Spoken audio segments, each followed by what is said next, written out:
Let's talk about mental health. Let's talk about the lack of accesses to resources. I feel like when I source out guests and then interview them, and then when I listen back to the interview when I'm editing, it's almost like we can't talk enough about mental health and disability because both are so intrinsically woven into one another. And if any of you are interested in the stats like I am, the top episodes for this podcast deal with life stories, mental health, and sex. So take from that what you will, but it's clear to me that there is a giant information gap.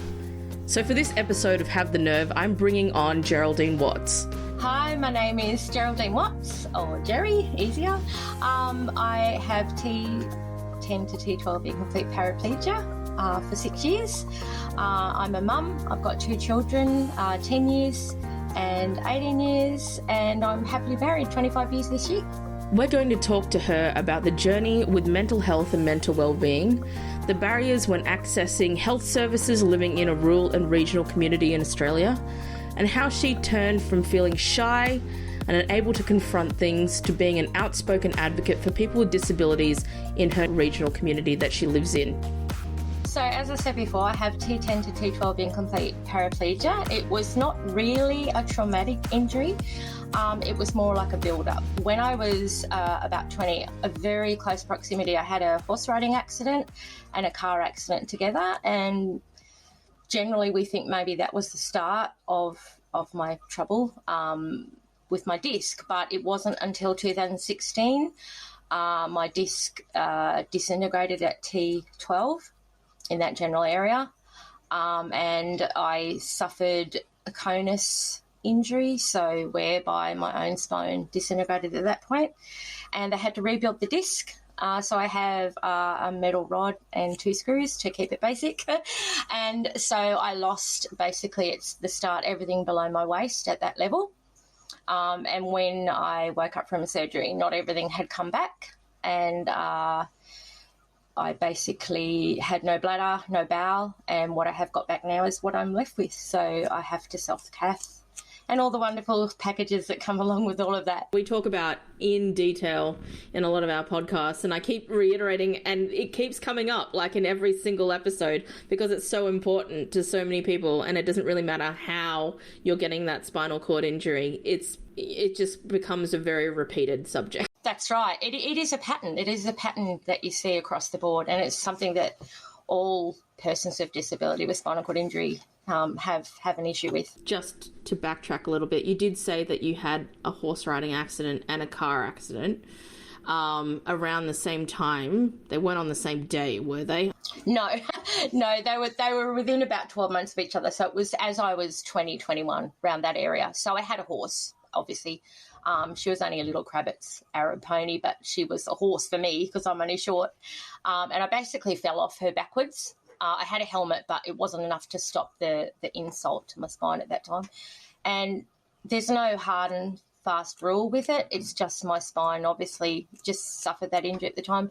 The car accident was I had a car come through a roundabout that shouldn't have and hit me square on, T-boned me. I was trapped in the car. I couldn't move. I had the whole side of it crushed in on my leg. So it wasn't a really high-speed accident either. It just goes to show you, I mean, you can fall off a plank and suffer a spinal cord injury. It is what it is on the day, and mine just came back and got me later. So, yeah. So how did you feel when you came out of that surgery and you've had all the screws and everything's kind of being rebuilt, and then you start to notice that there is a lack of function in certain areas? Go through what you were thinking about at the time when this was all happening. At the time, when I woke up and just nothing was there, it was obviously very frightening, but everybody around me seemed to be very focused on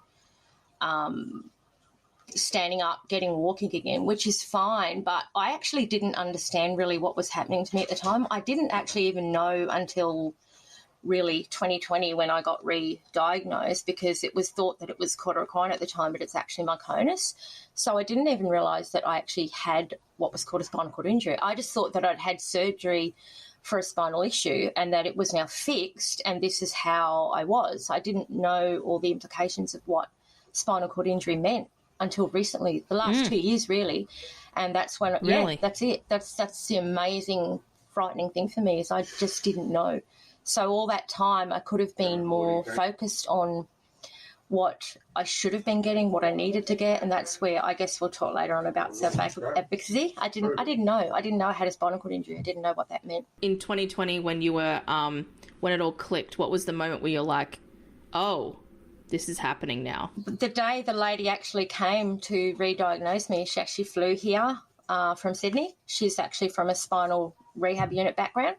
And she re-diagnosed me just as part of everything moving forward. And she re-diagnosed T10 to T12 incomplete paraplegia. So literally in the last 2 years, I have been mega focused on what that means for me, what that picture looks like, and just to be the best version of myself I can be. I mean, listeners won't know, but we did a few very, very short interviews about your journey with mental health and wellness.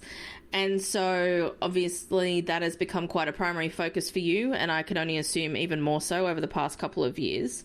Do you want to talk about where you were, where you were at, and then where you are now, what you're looking forward to? Where I was at, so if we go right back to 6 years ago, just focused on walking in, everything was about moving. I didn't have a lot of mobility. I was very isolated in a rural farming community. There wasn't a lot of help there.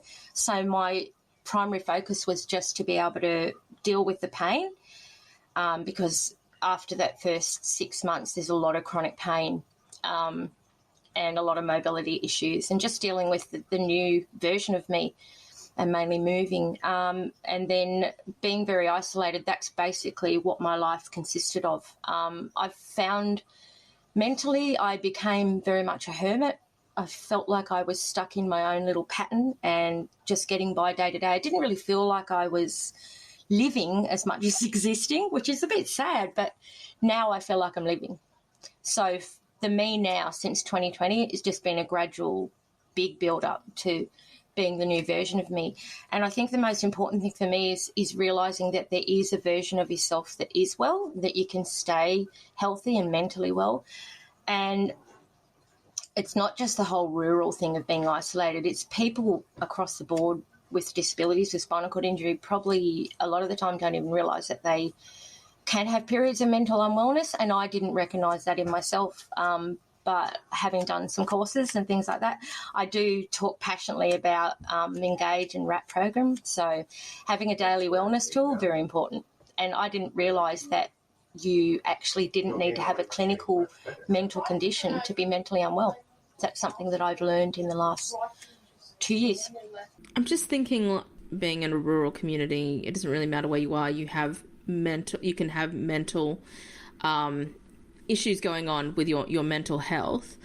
But what is the distinct difference for somebody living in a rural community, for example? Because I think when we were speaking earlier, you had mentioned that you used to live somewhere in Sydney and then you moved up to Queensland. So what are the distinct differences of, support and care that you feel like, what are the good, what are the bad, I guess, about living in that sort of rural community? So I think the good, if we were focusing on the good, there's a lot of support and strength you can draw on from community people, from your friends, your family, local people. Sometimes it can work both ways. It can be good and bad. You can have the closeness, but you can also have the isolation. And the isolation is something that I found really affected my mental health. I really felt isolated. I felt like I was alone. I felt, even though I had family and friends, and you've got that good side, and I have a great supportive family. I'm very lucky. A lot of people don't, and that's something I'm learning more and more as I've been going through this whole journey, is that there are a lot of people that don't have that support, and so for them, I can't imagine what the picture looks like for them. In a rural community, having lived experience of that and having lived in a more regional sort of metropolitan area, even though it's still where I am now in Osterville is considered regional, there is close places, an hour and you're at specialists. Like my orthotist is only an hour away. Where I was, it was a 3-hour journey if you wanted specialist care. and that's not the return. So that's 3 hours, sometimes on very rough roads. I know a lot of people have that issue out that way. So I was about 3.5 hours inland, very, as I said, very regional, very rural. And a lot of the time services get cancelled while you're on the waiting list, and there's not enough specialist and GP care to replace it. So often there's that gap. And I did experience that. I had been on waiting lists for things, and often you're expected to be there or else. So it's a case of, like, I can remember when I had, I was supposed to see a urinary specialist, and because I was unwell and couldn't travel, that was it. It got cancelled, got never replaced. So these things happen, and the onus is on you to know what's good for you. And again, with the self-advocacy, if you don't know what you need and don't know what the best version of you is, you don't know how to find that. You don't know how to get the help. If you're having a situation where a specialist is cancelling on you because of the distance, I think this podcast is listened to in 56 countries around the world, and I don't think people understand the distance of Australia and how far things are. They might in places like the United States, for example, Canada being one of them. But if you're living in a smaller country where you can travel to another country in a neighbouring part of Europe, and that could be 2 hours away, but you're somewhere else and somewhere else, and things are constantly busy. Being in a rural community where you are 3 hours away from care or any support, how are you meant to know? And I guess we are talking about self-advocacy, but also urology is not your skill set, Jerry. So how are you meant to know what's best for you when you don't know what anything is because it's not your profession? Yeah, exactly. I mean, looking back, and hindsight's a wonderful tool. It'd be good if we had it at the time, what we know in our future self, but I didn't. That's the whole point. I didn't. And there's a massive gap there. There's a big disparity in rural and metropolitan. And I know that there's like a lot of systems in place, like they've done a lot of filling the gaps, but there's no one often in rural areas to replace what's lost. And I think that there needs to be that rural and metropolitan infrastructure where they talk to each other. And I know that is happening. I see it. I've through my own self-advocacy journey and supporting myself, I see all the things in place. Like there's a lot of things in place now that weren't going back 6 years ago, even looking at my own situation. But there needs to be more done. So, we need to find ways of incentives of filling those gaps, the medical staff, the GPs, the specialist incentives for them to be in those rural areas. I think one of the biggest things is they don't want to be there. There's nothing exciting for them to be there. There's not the pay that there is there. So, I can understand if I put myself in a specialist and GP's position, I'd want to be in metropolitan area too because it is more fulfilling. So, yeah, I think there's that incentive needed, whether that's through like a mandated cycling of specialists where in order to practice you need, that's just an example off the top of my head, you need to do say 1 day a week or 1 day a fortnight where that gap is filled. I know that you can access specialist services. I was accessing them within an hour away, but it's minimal.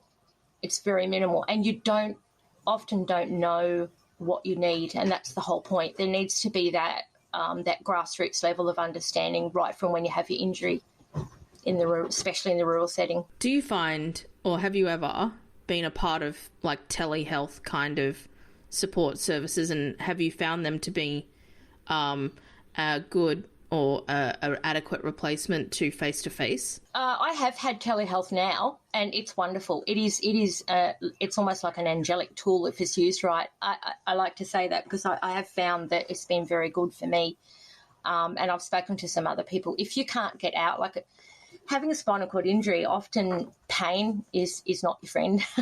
So that's one of the most disabling features of it is if you're having a really bad pain day, a bad chronic pain day, you can't get out. You physically just can't do it. Your strength isn't there. So having that telehealth service to fall back on, where you can actually speak to the people that are your supporters, that are your carers, your allied health team, and they're right there at a telephone call. So I found that's a great service. And I think looking back, that would have been a wonderful tool to have back when I was out where I was. There has been some talk about trying to cut down on the telehealth services, but when you're living 3 hours away from anything and you want to have access to a specialist, why wouldn't you want to choose a telehealth option to make your patients feel like they're even supported a little bit? Yeah, it's an incredible tool. I've seen it work for so many people. I came across a lady in the doctor's surgery just last year who, again, it seems to be a pattern. She didn't realise she had a spinal cord injury either, and I actually was able to help her, which was lovely. And I actually suggested, telehealth. She went through the floods. So she was living in a caravan outside of Lismore and had been through the floods and had just had surgery for her quad recliner. So she didn't even know what she had, what she needed. So I think telehealth for her, that's important. In my experience from where I was, I think access to information is the biggest barrier that people with disabilities face. Is just, you don't often know, if you don't know what you've got, you don't know what your needs are, and you're not... Self-advocacy isn't something that is... comes naturally for a lot of people. I've had to learn it. It was something very unnatural for me. I'd always just plodded along, felt like everybody understood me. But I found there was this massive difference when I had what I now realise was the spinal cord injury. I had to relearn what the well version of me was, what I needed. So understanding your needs and that access to information is the most important. Talk a little bit more about how you developed your self-advocacy. So now that you know that you have an SCI and finally all the pieces are coming together for you, what does self-advocacy mean for you? So I think the first start of it was obviously getting re-diagnosed. Having a name for what you've got might sound really silly, but it's paramount. You have to know what you've got and what that is. So education is one of the biggest points for self-advocacy. Understanding your rights, so that's human rights, disability rights. I didn't realise there was so much in it until I'd gone down that. So the start of mine was accessing information. So understanding my condition, understanding what paraplegia was, what that meant for me, not just the symptoms of it, but actually the inner workings of it, what that looked like for me in my daily life. Then I could understand what I needed. So, and then I could start looking for people that could fulfill that need. And something that's really helped me along the way recently, and I will talk passionately about that, is the SCIA RAP program.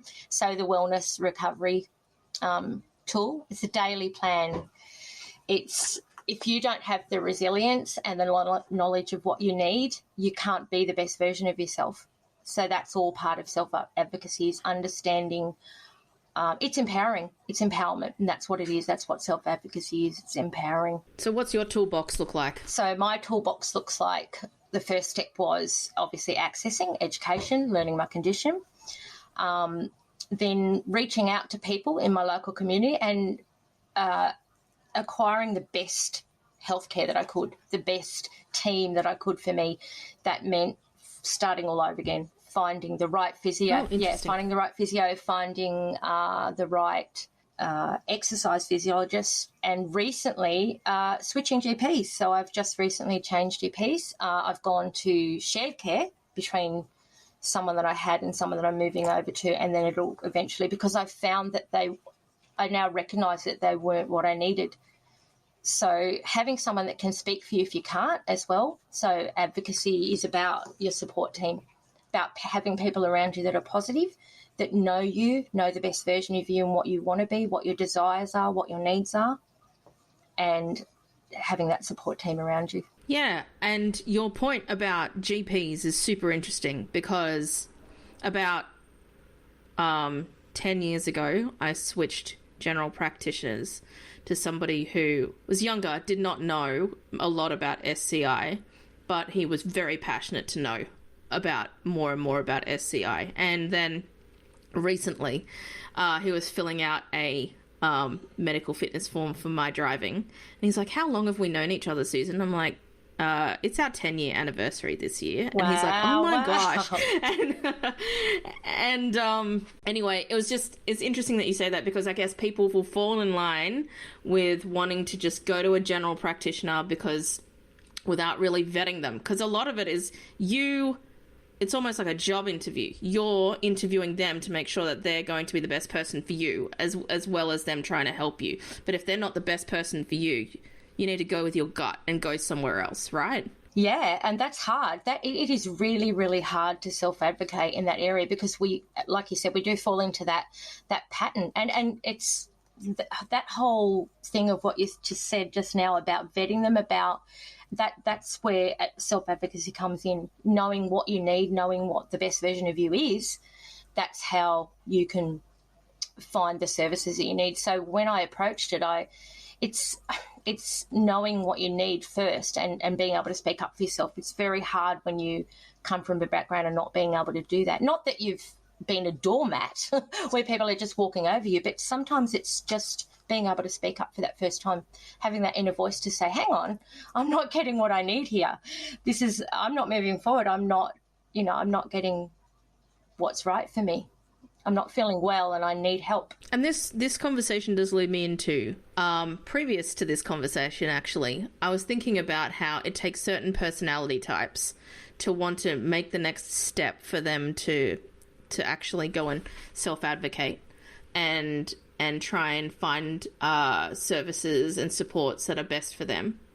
But for you to go from a situation where, like you said, you weren't a doormat, but you were probably a bit, and I'm just making an assumption now, but maybe you felt like you didn't feel like you had to. It would all kind of fall into place eventually, maybe.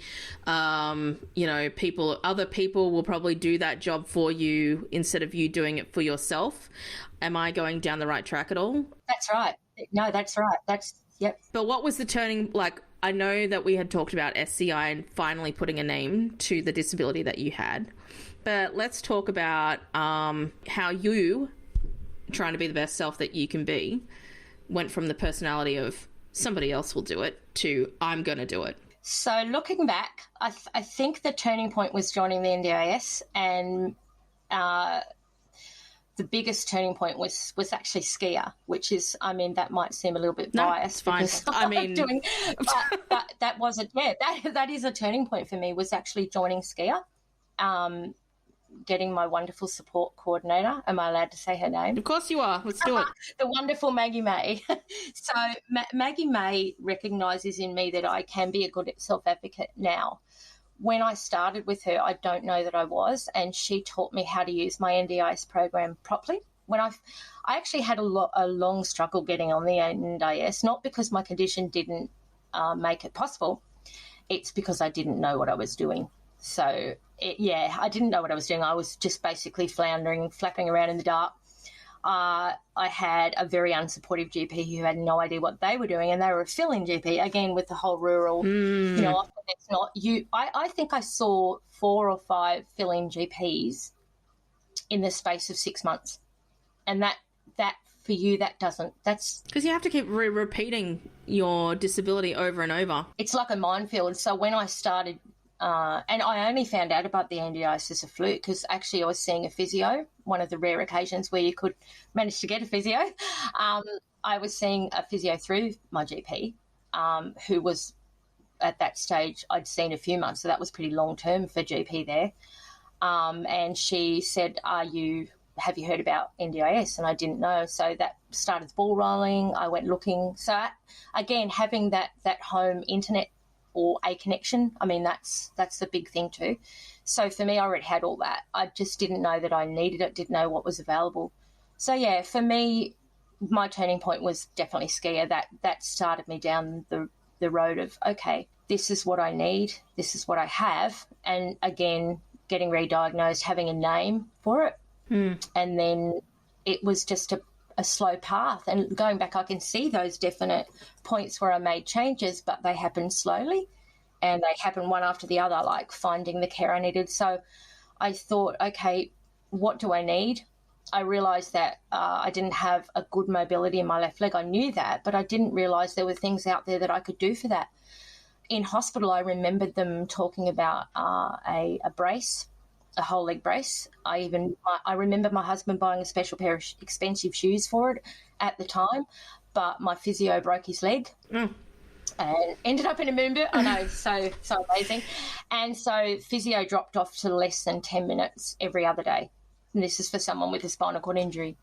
So for me, it was about stepping down and finding the best care I could. And so I suppose that's a bit of a thing. You know, you wouldn't hear about that real often. But I didn't know I had a spinal cord injury. So to step down meant getting better care, which sounds crazy, but it's because there wasn't enough physio care at that time for me in that space, and my husband recognised that I needed more, so he was my advocate. My husband was my advocate, but a lot of people don't have that. They might be on their own, they might have more special needs and don't realise that what they need.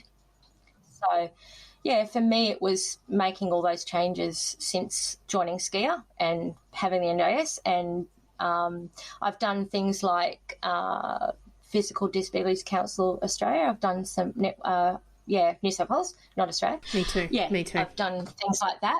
I've done self-advocacy courses with SCIA. So I've done the Engage group where you meet other people who have a spinal cord injury. How important for you was it to meet other people with similar disabilities to your own? I say that because I also come from a regional community, and when I moved down to Sydney, and I mean, we're talking about SCIA a lot now in this conversation, but it wasn't until I had actually started working for SCIA and then met all these people with similar disabilities. I thought that a few things that I was experiencing, I was the only one and I could recover from. So for me, when you talk about pain, I get pains all up my arms and then down my back. And it was only very much tied to the weather. And it had been going on since I was 15, and I had no idea what that was. And I didn't understand that there was neuropathic pain. I didn't know what that meant. No, me neither. Like, for me, I was only diagnosed formally with my SCI when I was 27, and I've had it for my whole life. So, you know, incredible. And that was only when I moved down from a regional community into the metropolitan area.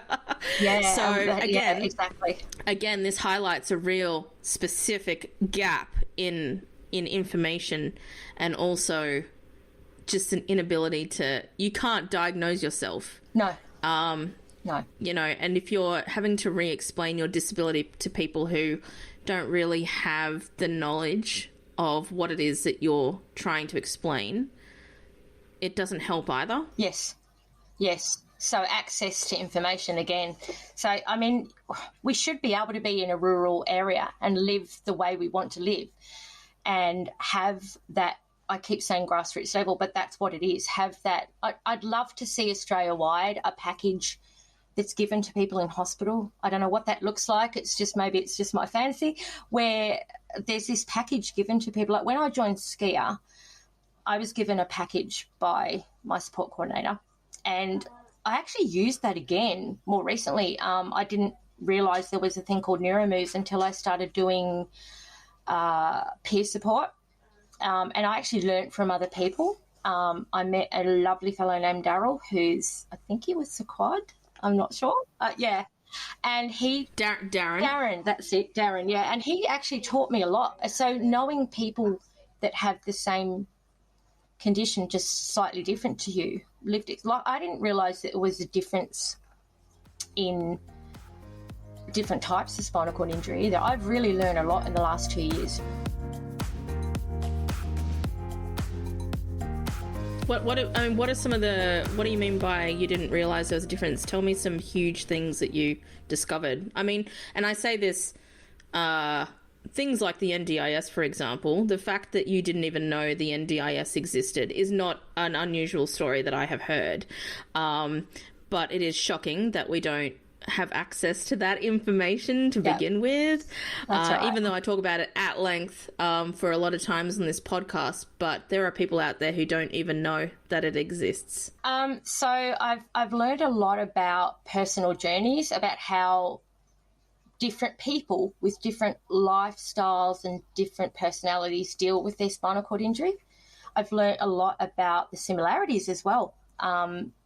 There is a pattern. It's not that it doesn't look the same for everybody with a spinal cord injury, but there is a pattern there. We all deal with chronic pain in different stages, and there's different types of pain. That's something I learned too. I didn't know there were different types of pain.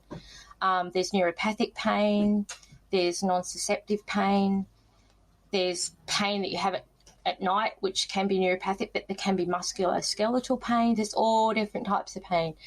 And then I've learned there's different ways we deal with mobility issues. There's different ways that you have with bladder issues, with bowel issues. There's so much different, but there's also so much the same. So there's a pattern. I've also learned that there are different help out there, different ways that we can manage things that I've learned so much about suprapubic catheters and indwelling catheters, things I just always knew about one way and one thing that needs to fit everybody. And now I've learned, no, it doesn't have to be that way. There's so many different things you can do for yourself. There's so much different AT out there, so assistive technology that can help you in your day-to-day life. And that's something right from when I started my self-advocacy journey, learning about me, learning about how I needed to deal with my spinal cord injury, with my journey. That's why I was saying about before about the package. I'd love to see that for everybody, because if you know what you need, then you can make the start in getting that help. So it wasn't till about 18 months ago, I think now, I saw a wonderful, who travelled quite a long distance, a wonderful exercise physiologist who said, hang on, you need some AT here. You've got foot drop, you've got this going on, you've got mobility issues. You could be a better person if you had some AT. And I said, well, what do I need? He said, well, you need this thing called a KFO. And so I started going down the path again of getting some assistive technology. And now I'm at this doorstep where I'm getting a really amazing piece of technology called a C-brace, which I'm extremely passionate about and not a lot of people know about. So I'm actually only the third person from a Queensland. What's a C-brace? A C-brace is, good question, a microprocessor brace. It's hydraulically controlled, so it's digital. So it actually has a lithium battery, very much like a wheelchair. Oh, right. Yeah, so it's like an exoskeleton type of thing. So it goes over your leg, it fits on your leg, fits you snug like a glove. And they cast your whole leg. I've just been through the casting process. Is it up to the hip?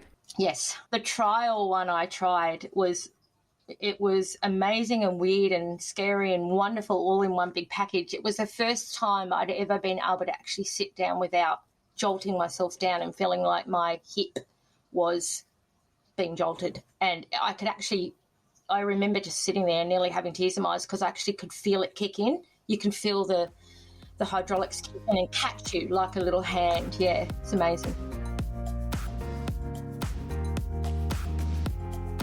What are your thoughts on people with the lack of information being unable to access that sort of technology, but just because you happened upon somebody who was like, well, you actually need something that will help improve your life, that would never have happened in a metropolitan community, but it happened because you were further away.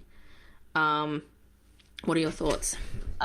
Again, I'd just love to see that grass level information coming through. I mean, I don't want us to be with spinal cord injury still in this place in 10 years' time. This is why we need systemic advocacy. So from my understanding, if you've got the toolkit at the start, your outcome, your wellness is going to be a lot better.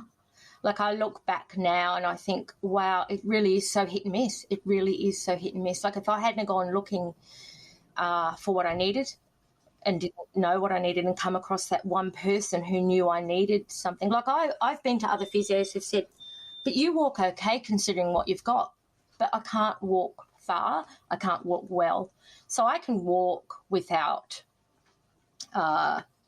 technology at all, but that walking's not a good walk. So I've learned, because I haven't had that brace from the start, I've learned a really bad gait. So as you'd know, having a gait, just having any form of gait when you're an incomplete injury is great because you're upright, but a bad gait is as bad as no gait. So when you're walking well and you don't have a disability, that looks very different to an incomplete paraplegic gait. So having the right AT for that and having the knowledge of what you need when you need it at the start is a massive difference for your outcome. So I know looking back, I'd be walking better and have had more life and more quality of life. But you can't get that back. I can't go backwards. I can only go forwards, and I know this is what I need. Like, I'm so excited for my future now. I'm so excited for being able to carry a small basket of clothes out of the washer and do things that I can't do. Like, I can't. Jerry, I'm literally working on that now with my own EP. yeah. So it's so hit and miss. Like, it's crazy. See, you're it's crazy. Yeah.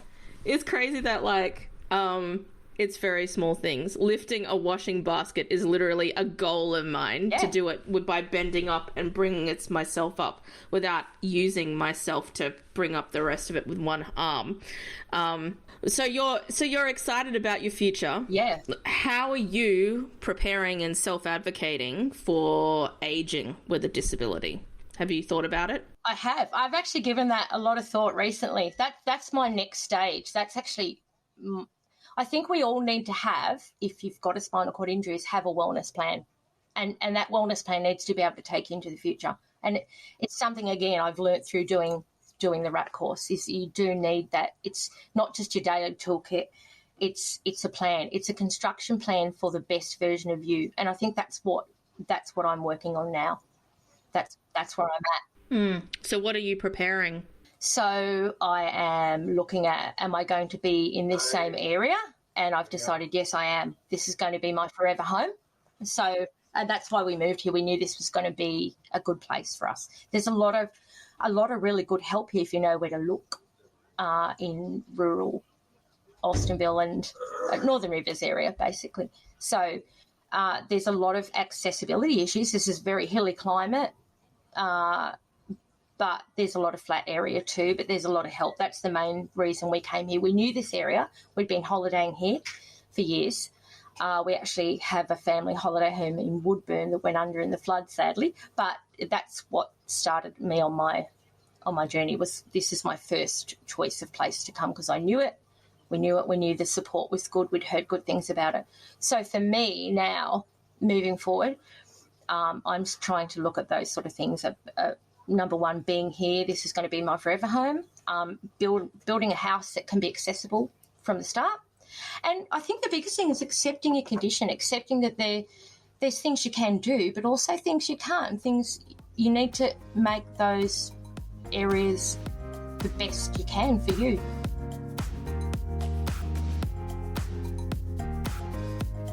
Yeah, and you've talked about, like, we haven't actually touched on it yet. Northern Rivers region, New South Wales, for people who aren't really aware, about a year and a half ago, 18 months ago, was hit by huge floodwaters, and a lot of people lost their homes and are still displaced now.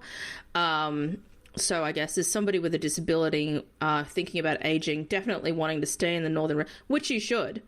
What are you doing, like, emergency preparedness wise? You want to build an accessible house, but do you also think about what we're going to do in a flood zone? I come from a place that was a huge fire zone. But have you thought about what you're going to do for floods, future floods, fire, that sort of thing? Yeah, I think the local community is taking care of that. They're all being the best advocates they can for themselves. There's groups. There's, interesting enough, just looking at mental health, just that one aspect of COVID has brought out and flood has brought out, is they've started looking at things like people. It's not just the emergency, like the shortfall in SES.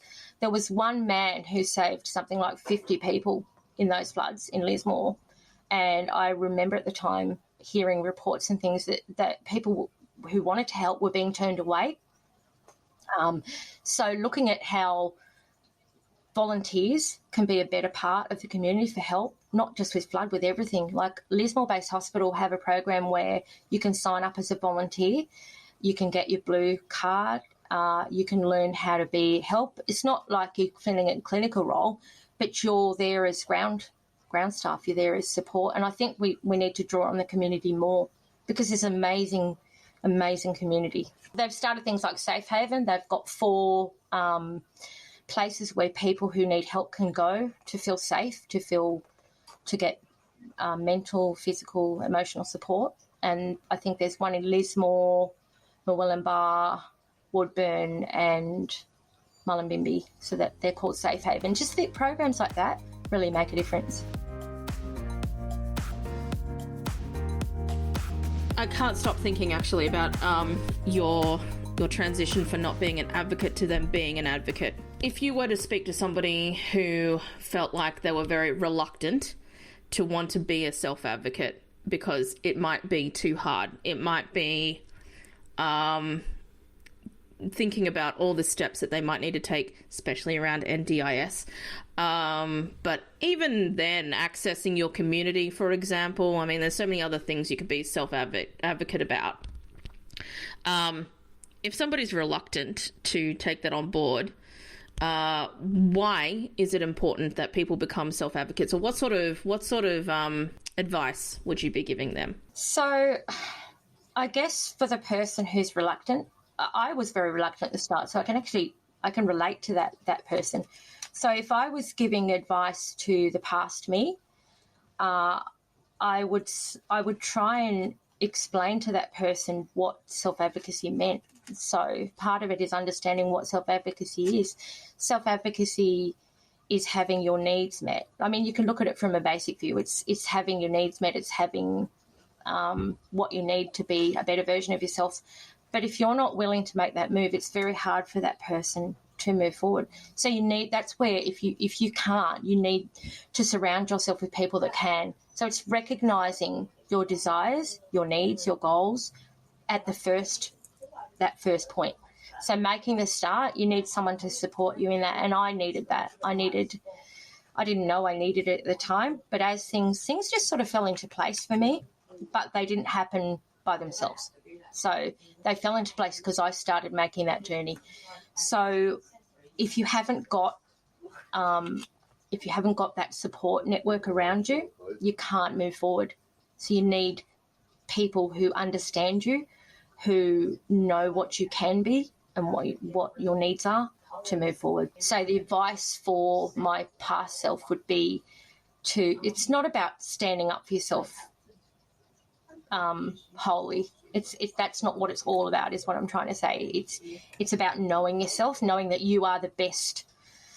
You're the best person to understand you.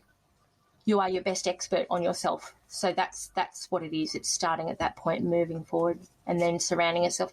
Having positive people around you too. I had a friend years ago who was a very negative person, and this was a couple of years ago actually, and I realised through doing all this advocacy that she wasn't a very positive person for me, and that was one of the hardest things I had to do, was move away from her. There were so many things about her that I liked, but there were way more things about her that were not good for me, and I realised I needed to move away, and my husband helped me do that. So knowing what's good for you, knowing what you need, and having the positive support people around you. Yeah, it is a bit multi-layered, isn't it? Surrounding yourself with the right people. I mean, even though it's universal, cutting off very toxic connections can be almost as bad as an actual relationship breakup. Absolutely. I just spoke with a fellow, he's actually got autism, who I did a group with, and that was something he said over and over again, was non-toxic people. So, and that was his words, and it's when you said that, that reminded me of that. There are many people out there that don't have the skills or the courage or whatever that looks like for them to get away from that. And the more peer support groups we have, like with SCIA, with all their groups that they have, the better off people are. It's just recognising that you've got that toxic situation happening that you can get yourself out of that. So it's having that tool set, having those skills, and strategies in place.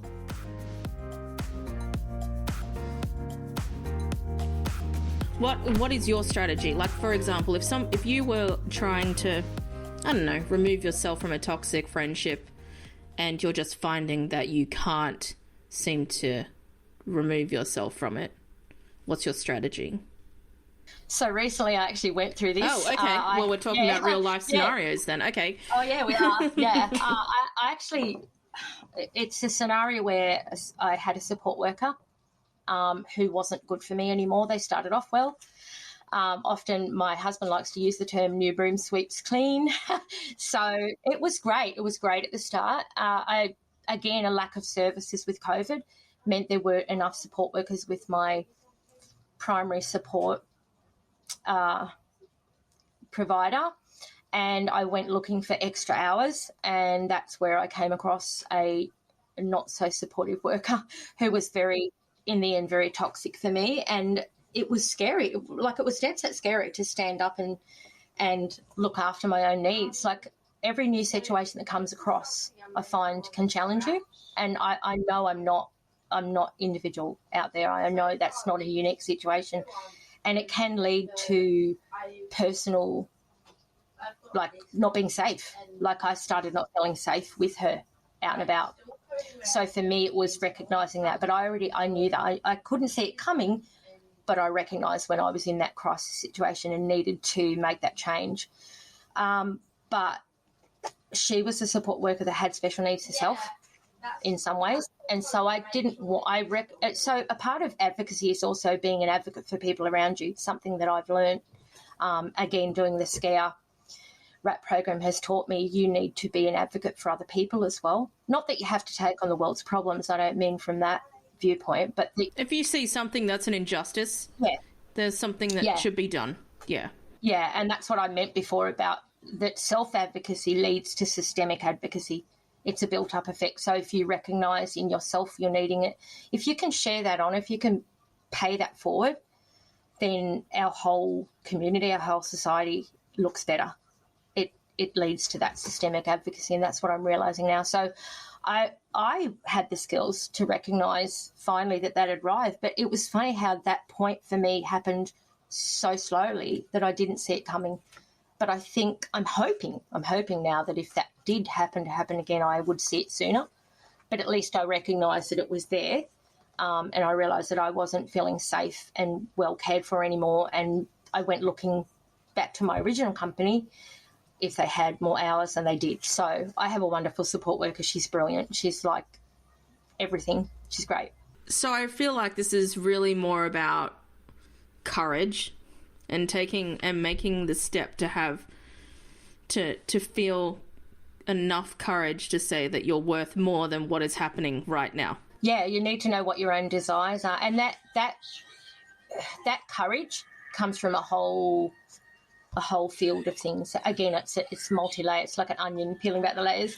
To have the courage to do that, you need to know what's wrong in the first place. You need to recognise crisis. You need to see the early warning signals, and that's something, again, I learned through the RAP program, is recognise. I think if I hadn't have done that, I might not have seen it when I did, and I might have still been in that wellness trap.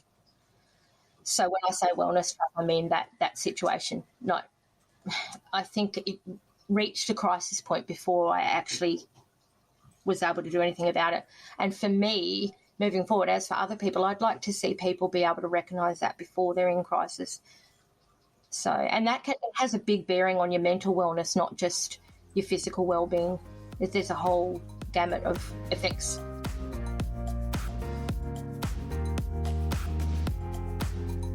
So, before we wrap up for today, we've talked about so many things. We've talked about self-advocacy, going into systemic. We've talked about your journey. We've talked about all this other stuff, and now we're on the path of like being courageous to be, one, the best person you want to be, but two, that you feel like you're worth it to even go ahead and do that. Do you have any final thoughts about, anything you want to talk about that we've discussed today, but you're like, I want to let people know that something? I think overall, if I put it all together, just having that, knowing that you are important, knowing that you are unique and what you need is important, recognising that in yourself, and the biggest thing is just having that advocacy around you, having the people that know you, know what the best version of yourself is, so that you can get what you need. You can be the best version of yourself. There's so much help out there. Online and telehealth is just, they're the two biggest tools that you can have. If you've got that connection, you've got a base, you've got a foundation to build from. And looking back, that's what I found was a game changer for me, was having that support base. So support and advocacy and knowledge. They're self-education. They're the three biggest tools that you can have. If you want any information on anything we've spoken about in this episode, please check the show notes below. And as always, the best thing to do for this podcast is, if you're on Spotify or Apple Podcasts, to please consider giving Have the Nerve a 5-star review and to share it with somebody you know. Thank you for listening.